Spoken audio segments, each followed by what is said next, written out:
Hello everyone, welcome to तासु academy. आप सभी व्यूअर का बहुत बहुत स्वागत है। वीडियो शुरू करते हैं all India bar council exam 2020 का। कल हम लोगों ने एक वीडियो पे बात किया था, उसका लिंक आपको डिस्क्रिप्शन बॉक्स में दे दिया गया है।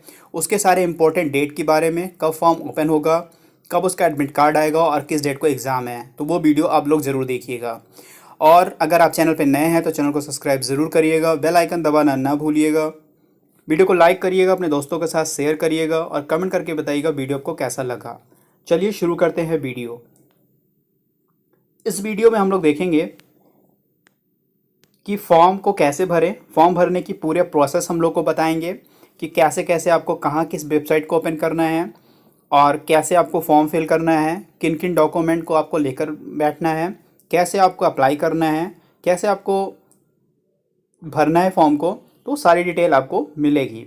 फ़ीस पेमेंट कैसे करना है ये भी आपको डिटेल मिलेगी। सिलेबस क्या होगा ये भी आपको जानकारी मिलेगी। प्रश्नों की संख्या कितनी है, टाइम पीरियड कितना है, समयावधि उसका कितनी है, इसमें नेगेटिव मार्किंग है या नहीं है, एडमिट कार्ड के बारे में डिटेल और जितनी पूरी डिटेल है उन सब के बारे में इस वीडियो में आप जानेंगे। तो चलिए देखते हैं कि फॉर्म को कैसे भरें। ऑल इंडिया बार काउंसिल का एग्ज़ाम फॉर्म हम कैसे भरेंगे, इस प्रोसेस में हम पूरी जानकारी लेंगे। सबसे पहले हम लोगों को इन डॉक्यूमेंट को अपने पास रखना होगा, जैसे advocate ID card, enrolment certificate, scan photo and signature, category certificate और डिसेबिलिटी सर्टिफिकेट। इतने सर्टिफिकेट आपके पास होने चाहिए फॉर्म को अप्लाई करते समय। आगे चलिए हम लोग देखते हैं कि हमें और इसके बाद क्या करना होगा। हम लोग गूगल को ओपन करेंगे, उस गूगल में ये वेबसाइट इंटर करेंगे, www.allindiabarexamination.com को इंटर करेंगे। और इंटर करने के बाद जो हमारा पेज ओपन होगा कुछ इस तरह का इंटरफेस दिखेगा ऑल इंडिया बार एग्जामिनेशन का। और हम लोग को वहाँ पे क्या करना है, ये जैसे रजिस्टर हियर लिखा हुआ है यहाँ पे हम लोग को क्लिक कर देना है। बट ये AIBE 7 है, वहाँ पे हम लोग का 15 होगा और ये अभी आपका 16 मई से ओपन हो जाएगा लिंक। यहाँ पे रजिस्टर हियर का ऑप्शन आ जाएगा, तो 16 मई से आप रजिस्टर हियर AIB 15 का लिंक जो है आप ओपन करेंगे। रजिस्टर हियर क्लिक करते ही आपको कुछ इस तरह का पेज ओपन होकर दिखाई देगा। इस तरह का आपको पेज ओपन होकर दिखाई देगा। ऑल इंडिया बार एग्जामिनेशन रजिस्ट्रेशन का पेज ओपन हो जाएगा, जिसमें आप देख सकते हैं, सिंपली देख सकते हैं नेम ऑफ द कैंडिडेट। इसमें आप अपना फर्स्ट नेम, इसमें अपना मिडिल नेम और इसमें अपना लास्ट नेम। जिनके 2 नाम हैं तो वो फर्स्ट और लास्ट करेंगे, जिसमें 3 नाम में हैं तो फर्स्ट, मिडिल और लास्ट। जिसका सिर्फ ओनली 1 नाम है तो वो फर्स्ट नेम होगा। फिर आप जेंडर को चूज़ कर लेंगे, मेल हैं तो मेल, फीमेल है तो फीमेल। उसके बाद आप फादर या हस्बैंड के नेम को फिल कर लेंगे, यहाँ टिक कर देंगे आप फादर का नाम फिल करना चाह रहे हैं या हस्बैंड का नाम फिल करना चाह रहे हैं। तो ये भी आपका उसी तरीके से 3 नाम में है, फर्स्ट नेम, मिडिल नेम और लास्ट नेम फिल कर देंगे। उसके बाद अपना आप डेट ऑफ बर्थ को सेलेक्ट कर लेंगे। डेट ऑफ बर्थ सेलेक्ट करने के बाद अपना परमानेंट नंबर जैसे house number, state and landmark, ये सब इंटर करने के बाद आप इसको सबमिट कर देंगे। सबमिट करने के बाद कुछ इस तरह का पेज आपके सामने ओपन होगा। सबमिट करने के बाद ये चीज़ें बंद हो जाएंगी, लॉग आउट हो जाएगा और फिर आपके मेल आईडी पे आपको एक रजिस्ट्रेशन नंबर और पासवर्ड दिया जाएगा। रजिस्ट्रेशन नंबर और पासवर्ड दिया जाएगा आपके मेल आईडी पे। इसको सबमिट करने के बाद आप अपनी मेल आईडी चेक करें, वहाँ पे आपको एक रजिस्ट्रेशन और पासवर्ड दिया होगा। फिर आप गूगल ओपन करके ऑल इंडिया बार एग्ज़ाम पे जाएंगे, वही पेज ओपन होगा और फिर से हमको लॉगिन हेयर सेलेक्ट करना है। लॉगिन हेयर सेलेक्ट करते ही हमारा कुछ इस तरह का पेज ओपन होगा। ये पेज ओपन होगा, यूज़र लॉगिन एंड पासवर्ड। तो जो हमारे ईमेल आईडी पे सबमिट करने के बाद जो दिया गया रजिस्ट्रेशन आईडी वो हम यहाँ इंटर करेंगे और पासवर्ड जो हमारा ईमेल आईडी पे आया है वो इंटर करने के बाद हम लॉगिन बटन क्लिक कर देंगे। लॉगिन करने के बाद हमारा कुछ इस तरह का पेज ओपन होगा,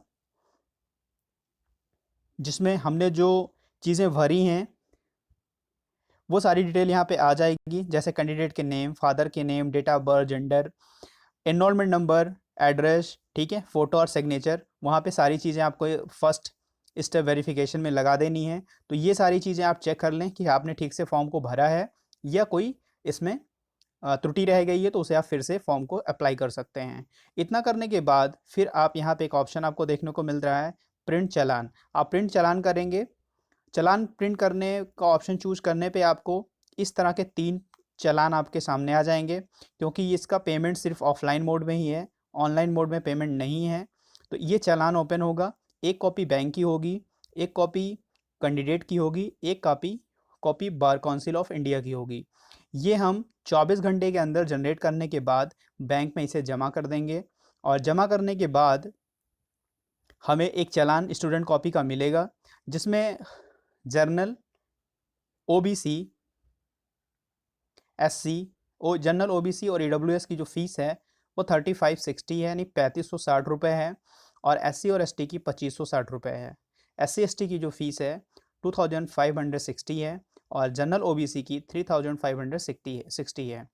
वो हम चालान जमा करने के बाद हमें एक स्टूडेंट कॉपी मिल जाएगी, जिसमें रजिस्ट्रेशन नंबर हमारा मेंशन होगा, नाम मेंशन होगा, हमारा मोबाइल नंबर मेंशन होगा, हमने फ़ीस जितनी ज़मा की है वो मेंशन होगा, इनका जनरल नंबर मेंशन होगा, और बैंक का नाम मेंशन होगा। ये सारी चीज़ें होने के बाद हमें ये कैंडिडेट कॉपी लेकर फिर से हम ऑल इंडिया बार एग्ज़ाम पर जाएंगे। हमें जो मेल आईडी पे यूज़र आईडी एंड पासवर्ड मिला है, हम यहाँ से उसको एंटर करेंगे। एंटर करने के बाद हम फिर से लॉगिन करेंगे, और लॉगिन करने के बाद हमारा कुछ इस तरह का पेज ओपन होगा, जिसमें हमारी पूरी डिटेल होगी, फ़ोटो होगा, सिग्नेचर होगा, इसमें सारी चीज़ें हमारी डिटेल होंगी। ये हम चेक कर लेंगे, और यहाँ पे फिर हम लोग अपलोड चालान, चूँकि हम लोगों ने पहले प्रिंट चालान किया था, बैंक में हमने चालान जमा कर दिया है, हमें एक स्टूडेंट कॉपी की चालान मिल गई है। वो चालान हम यहाँ पे उसकी स्कैन कॉपी अपलोड करेंगे, उसको स्कैन करवा लीजिए, या फ़ोन में CS स्कैनर से स्कैन करके यहाँ पे अपलोड चालान पे जब आप क्लिक करेंगे तो कुछ इस तरह का पेज ओपन होगा। इस तरह का पेज ओपन होगा, जहाँ पे आप फाइल को चूज करेंगे, और जहाँ पे आपने उस चालान को स्कैन करके रखा है, और वो जेपीजी या जेपीईजी इमेज में होना चाहिए, और यहाँ पे आप अपलोड कर देंगे। अपलोड करने के बाद इस बॉक्स में आप जनरल नंबर जो आपको बैंक द्वारा चालान पे दिया गया है वो आप प्रोवाइड कर देंगे, आपके SBI ब्रांच का कोड क्या है वो इंटर कर देंगे, और सेलेक्ट डेट रिसीव्ड, जिस दिन आपने इस चालान को जमा किया है वो तीनों चीज़ें यहाँ इंटर कर देंगे। ये इंटर करने के बाद फिर आप सबमिट कर देंगे। सबमिट करने के बाद आपका फॉर्म सबमिट हो चुका है, और पूरी डिटेल आपकी कंप्लीट हो चुकी है। और कंप्लीट होने के बाद आप यहाँ पे देख रहे हैं एप्लीकेशन फॉर्म का एक ऑप्शन आ रहा है, एप्लीकेशन फॉर्म का एक ऑप्शन आ रहा है। ये हम जब इस पर क्लिक करेंगे तो हमारा फॉर्म प्रिंट हो जाएगा, और इस तरह का कुछ हमारा फॉर्म प्रिंट होकर आएगा, जिसमें हम सारी चीज़ें डिटेल देख सकते हैं कि हमारा नाम, फादर नेम, हमारे डेट ऑफ बर्थ, हमारा एड्रेस, हमने जो एनरोलमेंट नंबर भरा है, मोबाइल नंबर भरा है, सारी चीज़ें जो डिटेल भरी है, जनरल नंबर भरी, सारी चीज़ें भरी हैं, और क्वेश्चन का जो पेपर लैंग्वेज है, सारी चीज़ें हमने सेलेक्ट की हैं, तो हमारा फॉर्म प्रिंट होकर ओपन हो जाएगा। तो ये पूरा प्रोसेस है फॉर्म भरने का। क्योंकि 16 को जब फॉर्म ओपन होगा तो हम आपको फिर से इसके बारे में एक पूरी डिटेल देंगे। ये तो इसकी कॉपी है, फॉर्म भरने का एक हाउ टू अप्लाई का एक प्रोसेस है जिसको हमने आपसे डिस्कस किया है। तो ये फॉर्म प्रिंट होने के बाद आप इसको सेव करके अपने पास रख लें, और अगर कोई प्रॉब्लम होती है किसी चीज़ से तो आप इस हेल्पलाइन नंबर पे भी बात कर सकते हैं, कांटेक्ट कर सकते हैं, या आप उनके ईमेल आईडी पे मेल कर सकते हैं। अगर आपको फॉर्म रिलेटेड या पेमेंट रिलेटेड कोई इशू होता है तो इन दोनों के लिए आप यहाँ पे कॉल कर सकते हैं और अपना मेल भी कर सकते हैं। तो ये हुआ हाउ टू अप्लाई की पूरी प्रोसेस की जानकारी। चलिए आगे देखते हैं। इसके बाद हम लोग फ़ीस पेमेंट के बारे में देख लेंगे कि फ़ीस कितनी पड़ रही है। वैसे भी आप लोगों ने फॉर्म का जब चालान भरेंगे तो आपका फ़ीस प्रिंट होकर आ जाएगा, उसी के बारे में हम लोग यहाँ देखेंगे कि हम लोग को फ़ीस कितनी पे करनी होगी। ओके, फ़ीस स्ट्रक्चर के लिए हम लोग को देखना होगा कि फ़ीस जो है जनरल, ओबीसी और ईडब्ल्यूएस के लिए 3560 रुपये है, 3560 रुपये है, और एससी और एसटी के लिए फ़ीस जो है 2560 रुपये है।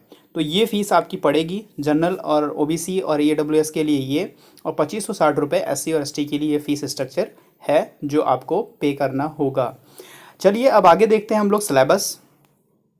सिलेबस में हम लोग का कौन कौन सा बेयर एक्ट आएगा, तो ये चीज़ें हम लोग देखेंगे, और किस बेयर एक्ट से हमें कितने क्वेश्चन देखने को मिलेंगे ये भी सारी चीज़ें हम लोग देखेंगे।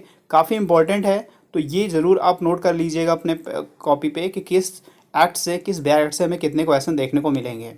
कॉन्स्टिट्यूशन लॉ है जो उसे 10 क्वेश्चन देखने को मिलेंगे।